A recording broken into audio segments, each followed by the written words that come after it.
మేడారం మహాజాతరకు లక్షల్లో వస్తున్నారు జనం. మేడారం ప్రాంగణంలో తప్పిపోయిన వారికి ప్రత్యేకంగా 6 శిబిరాలు ఏర్పాటు చేసింది మహిళా శిశు సంక్షేమ శాఖ.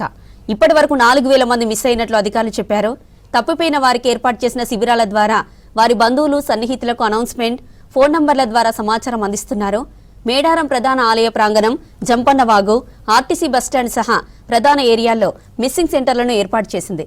భక్తుల రద్దీ, ఫోన్ నంబర్లు సిగ్నల్స్ లేకపోవడం, ముసలి వాళ్లు, చిన్నపిల్లలకు వారికి సమాచారం లేకపోవడంతో మిస్ అవుతున్నట్లు చెబుతున్నారు అధికారులు. ఇక ఇదే విషయంపై మరిన్ని డీటెయిల్స్ మా ప్రతినిధి హరిత అక్కడి నుంచి అందిస్తారు. హరిత, ఓటు యు. లక్షలాది మంది భక్తులు తరలి వస్తున్నారు. అయితే ఇక్కడ ప్రధానంగా మేడారం జాతరలో చాలా వరకు కూడా వృద్ధులు, చిన్నపిల్లలతో వస్తుంటారు. కాబట్టి ఎవరైనా దారి తప్పినా వాళ్ళ గ్రూప్ నుంచి కొంత దూరంగా వెళ్ళినప్పుడు తప్పిపోయినట్టు ఇక్కడ కంప్లైంట్ చేసేందుకు శిబిరాలను ఏర్పాటు చేశారు. ముఖ్యంగా మహిళా శిశు సంక్షేమ శాఖ ఆధ్వర్యంలో దాదాపు మనకు ఆర్టీసీ బస్టాండ్ దగ్గర ఇక్కడ మనం చూస్తున్నది తప్పిపోయిన వ్యక్తుల కోసం ఏర్పాటు చేసిన ప్రత్యేక శిబిరం. ఇక్కడ చాలా మంది కూడా సర్వీస్ అయితే అందిస్తున్నారు. ఇక్కడ కొంతమంది తప్పిపోయిన వాళ్ళకి సంబంధించిన వ్యక్తులు కూడా వచ్చారు. వాళ్ళతో కూడా మాట్లాడే ప్రయత్నం చేద్దాం. అమ్మా, ఏంది, ఎక్కడి నుంచి వచ్చావు? ఎవరు తప్పిపోయారు మీ వాళ్ళు? మా ఆయనే. మాది చిత్తపురం, నెన్నెల్ మండలం, మంచిర్యాల జిల్లా. మేము ఇద్దరమే వచ్చినాం సాయితోని, వేరేటోళ్ళతోనమ్మా. నా కొడుకులు, నా బిడ్డలు ఎవ్వరు రాలే. తాత మాట్లాడరాదు ఆయనకు, నాకే ఉన్నది ఫోన్ గానీ ఆయనకి ఇయ్యలే, నా దగ్గరనే ఉన్నది. అక్కడ కూర కొట్టించుకొని రమ్మని నేను పోయి బియ్యం పెడతా అని అన్నా, దగ్గరనే. ఆ కథ మారిపోయిండు. ఎటు పోయిండో కూర కొట్టించుకొని వచ్చిండట. ఆయన దగ్గరికి మళ్ళీ ఉరికిన బియ్యం పెట్టి, ఉరికే వరకు ఇప్పుడే పోయిండు అమ్మ తాత అని ఆయన అన్నాడు. ఎరికే గాని రాలేదమ్మా. చెప్పినాం. మీ వాళ్ళు కూడా ఉన్నారండి? ఎక్కడి నుంచి? ఇద్దరం కలిసి వచ్చినాం. నా పేరు రవి, సూర్యాపేట. ఫోన్ ఇక్కడ కలుస్తలేదు, మరి ఫోన్ కలుస్తలేదు. ఇంకొంచెం చెప్పిన ఇప్పుడే వస్తున్నామని వెయిట్ చేస్తున్నాం. మేడం చెప్పండి, ఎట్లా ఉంది ఇక్కడికి? రోజుకి ఎంత మంది వస్తున్నారు? ఎన్ని రోజులైంది మీరు ఇది ఏర్పాటు చేసి? ఈ శిబిరం ఏర్పాటు చేసి 3 రోజులు అవుతున్నది. ఇప్పటి వరకు 250 మంది దాకా తప్పిపోయినట్టుగా, మిస్సింగ్ అయినట్టు ఇక్కడ నమోదు చేసుకోవడం జరిగింది. అందులో 230 చిల్లర వరకు మళ్ళీ వాళ్ళని మనం ట్రేస్ అవుట్ చేసి వాళ్ళని అప్పగించడం జరిగింది. అయితే ఎక్కువ శాతము ఫోన్లు కలవక, ఇక్కడ నెట్ సరిగా లేక అలాంటి వాళ్ళే వస్తున్నారు. మళ్ళీ ఫోన్లు కలిసినప్పుడు మనం మైక్లో అనౌన్స్ చేసినప్పుడు వచ్చి తీసుకెళ్తున్నారు. వృద్ధులు, చిన్నపిల్లలు కొంచెం తక్కువ ఉన్నారు. కొంతమందికి ఫోన్ నెంబర్లు చెప్పడం రాదు. అలాంటి వాళ్ళు ఎక్కువ ఉన్నప్పుడు వాళ్ళని ట్రేస్ అవుట్ చేయడం కొంచెం కష్టం అవుతుంది. చూస్తున్నామండి, ఇక్కడ వృద్ధులు, చిన్నపిల్లలు వచ్చినప్పుడు వాళ్ళకి మనం అన్ని ఫుడ్ కూడా, కూల్ డ్రింక్స్, టిఫిన్, తర్వాత పల్లి చిక్కి, ఇంకా మన బాలామృతం లాంటివన్నీ వాళ్లకు ఏర్పాటు చేయడం జరుగుతుంది. వాళ్ళందరికీ ఒకవేళ ఎవరు రాకపోయినట్లయితే మనమే డబ్బులు కొన్ని ఇచ్చేసి, లేదా వాళ్ళ దగ్గర ఉన్న డబ్బులతో బస్ ఎక్కించి వాళ్ళని ఫోటో తీసుకొని కూడా పంపించడం జరుగుతుంది. ఇప్పటి వరకు అంటే చదువుకొని వాళ్ళే ఎక్కువ వస్తున్నారు అంటున్నారు కదా, అట్లా పంపించిన వాళ్ళు ఏమన్నా ఉందా అండి సంఘటనలు? అంటే వాళ్ళ కాంటాక్ట్ దొరకక? ఉన్నాయండి. ఇక్కడే ఉండి చాలాసేపు అనౌన్స్ చేసిన తర్వాత, ఒక పూట అలా ఉన్న తర్వాత వాళ్ళు మళ్ళీ రిటర్న్ వెళ్ళిపోయేటప్పుడు వస్తున్నారు. వాళ్ళు వచ్చినప్పుడు అప్పగించడం జరుగుతుంది. కాకపోతే నా సజెషన్ ఏంటంటే, ఇప్పుడు పేరు చెప్పలేని వాళ్ళు ఉంటారు, చదువుకోలేని వాళ్ళు, చిన్నపిల్లలు అయినట్టయితే వాళ్ళకు ఒక చిట్టీలో, ఒక పేపర్ పైన వాళ్ళ పేరు, వాళ్ళ ఊరు, తల్లిదండ్రులు లేదా పిల్లలు, వాళ్ళ ఫోన్ నెంబర్లు రాసి వాళ్ళ జేబులో పెట్టినట్టయితే మనకు కూడా ట్రేస్ అవుట్ చేయడానికి ఈజీగా ఉంటుంది అనేది నా ఉద్దేశం. ఇక్కడ ఆర్టీసీ బస్ స్టాండ్ దగ్గర మీరు అనౌన్స్ చేస్తున్నారు. మీరు అనౌన్స్ చేసేది ఎక్కడెక్కడ వినిపిస్తుంది? ప్రధానంగా ఇక్కడ తప్పిపోయిన వాళ్ళు వస్తున్నారా? మీకు కంప్లైంట్స్ ఎక్కడి నుండి వస్తున్నాయి? ఇక్కడికి మనకు 2 కిలోమీటర్ల వరకు చుట్టూ వినబడుతుందండి. తర్వాత ఇవే మన షెల్టర్స్ వచ్చేసి శిబిరాలు అక్కడ జంపన్నవాగు దగ్గర ఉంటాయి, గద్దెల దగ్గర కూడా ఉంటాయి. మళ్ళీ మేము కోఆర్డినేట్ చేసుకొని, అసలు దొరకని వాళ్ళు ఉంటే మళ్ళీ ఆ గ్రూప్ లో పెట్టి అలా ట్రేస్ అవుట్ చేయడం కూడా జరుగుతుంది. చేస్తున్నారండి. వాకిటాకీలో మేడం గారు ఎప్పటికప్పుడు అందుబాటు చేస్తుంటారు.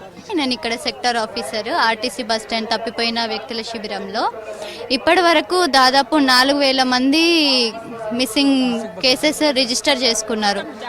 జాతర మొత్తంలో 6 శిబిరాలలో మొత్తం మాకు గద్దెల వద్ద ఒక శిబిరము, తర్వాత జీసీసీ, సులభ్ కాంప్లెక్స్, కమాన్, ఆర్టీసీ బస్ స్టాండ్, ఇంకొకటి మన జంపన్నవాగు దగ్గర, ఇవన్నీ మా దగ్గర ఉన్న క్యాంప్స్ అండి. వీటిలలో ఈ 4000కి దాదాపు చిన్నపిల్లల కంటే ముసలి వాళ్ళు ఎవరైతే వాళ్ళు పేరు చెప్పలేని వాళ్ళు, లేకపోతే నెంబర్లు లేక మిస్ అయిపోయిన వాళ్ళు చాలా మంది వచ్చారు. మేము అలాంటి వాళ్ళకి చాలా వరకు వాళ్ళ ఫ్యామిలీస్కి అనౌన్స్ చేసి లేకపోతే ఆర్టీసీ వాళ్ళతో మాట్లాడి వాళ్ళని బస్ ఎక్కించి పంపించడము ఇలాంటివి చేశాము. చాలాసేపు దొరకకుండా ఉన్న వాళ్ళ కోసము డిపార్ట్మెంట్ తరపు నుంచి ఈ మన బాదం మిల్క్ కానీ తర్వాత చిక్కీలు, చిన్నపిల్లల కోసం బాలామృతము, ఇంకా మురుకులు ఇలాంటివి కూడా సప్లై చేస్తున్నాం ఇక్కడ అందుబాటులో. వాష్రూమ్స్ కూడా ఇక్కడే పక్కనే ఉన్నాయి అవైలబుల్గా. అట్లానే భక్తులకు ఎలాంటి ఇబ్బందులు రాకుండా కూడా వాళ్ళకి అన్ని సౌకర్యాలు కల్పించాం. ఇక్కడ ఎలాంటి ఇబ్బంది లేదు. మళ్ళీ ఇంకొకటి, చిన్నపిల్లలకి వాళ్ళ చేతుల పైన నెంబర్లు రాయడం కానీ, లేదంటే చిన్న చిన్న ట్యాగ్స్ వేస్తున్నారు కదా ఆర్టీసీ బస్ స్టాండ్లో, ఆ ట్యాగ్స్ వేపియడము ఇలాంటివి చేయడం వల్ల పిల్లలు కొంచెం తప్పిపోకుండా ఉంటారు. పెద్దవాళ్ళకి వాళ్ళ పాకెట్స్లలో నెంబర్లు రాసి, సెల్ నెంబర్లు రాసి లేదా అడ్రస్ రాసి వాళ్ళ జేబులో పెడితే మాకు వాళ్ళని అందించడానికి ఇంకా సులభంగా ఉంటుంది. లేదు, అలా ఒక డబ్బులు లేవు. అందరం ఒకసారి పోతాం కదా అనుకున్నాం. కుందారం, మంచిర్యాల జిల్లా. మేము 5గురం పిల్లలతో 7గురం వచ్చినాం. 5గురం ఇక్కడికి వచ్చినాం, 2 తప్పిపోయారు వచ్చేది రాగానే. వాళ్ళు కొంచెం ముందే వెళ్ళి వచ్చారు, ఈ బస్ స్టాండ్ వచ్చారు కావచ్చు అని మేము వచ్చినాం. బస్ స్టాండ్ రాలేదు. మా ఫోన్ స్విచ్ ఆఫ్ అయింది, ఫోన్ ఛార్జింగ్ లేదు. అంటే మేము ఇప్పుడు బస్ స్టాండ్ రావాలి, వాళ్ళు బస్ మంత్రి బస్కి వెళ్ళాలి. మేము వెళ్ళిపోము ఇక వాళ్ళు వచ్చేదాకుండు ఉన్నాడు. ఇలా డాడీ ఉన్నాడు కానీ మా మరిదొన్ను మా మామయ్య తప్పిపోయారు. కానీ మరి మా అవతల గంట చెప్తారని చెప్పలే, ఇక్కడ చెప్తారట కదా. అదే కొంచెం ముందు వచ్చినట్టు వచ్చారు, ఎటు పోయారు మరి. మాది పెద్దపల్లి జిల్లా, ఎలకల పెళ్లి, పలకుర్తి మండలం. నా పేరు మూతు కోజలు, మూతు కమల. ఇద్దరు గీడ్నే ఉంటాం. బస్ స్టాండ్ వెనుక. ఆమె గద్దెల కాడికి పోయింది. నా కాలు బాగా నొప్పి, నేను నడవలేకపోయినా. ఇక నేనే పోతానని పోయింది.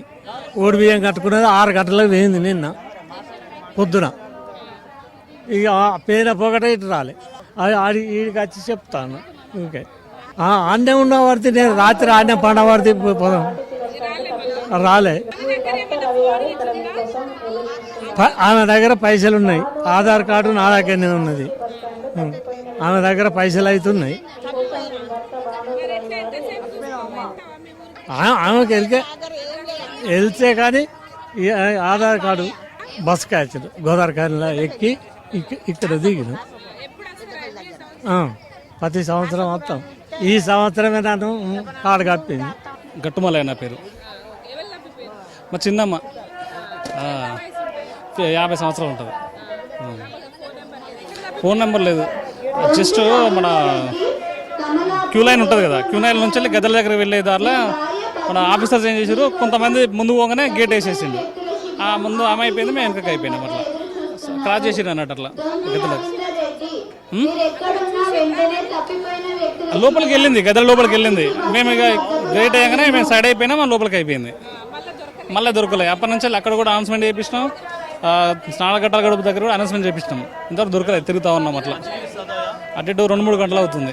మేడారం జాతరలో తప్పిపోయిన వారి సమాచారం ఎప్పటికప్పుడు ఈ శిబిరాల ద్వారా అనౌన్స్ చేస్తున్నారు. ఇప్పటికైతే దాదాపు 6 సెంటర్స్ని ఏర్పాటు చేసి శిశు సంక్షేమ శాఖ ఆధ్వర్యంలో మిస్ అయిన వారి సమాచారాన్ని ఫోన్ల ద్వారా తెలియజేయడం కావచ్చు, అనౌన్స్మెంట్ల ద్వారా తెలియజేస్తూ వారికి కావాల్సిన వారిని చేరేస్తున్న సిచ్యువేషన్ అవుతుంది.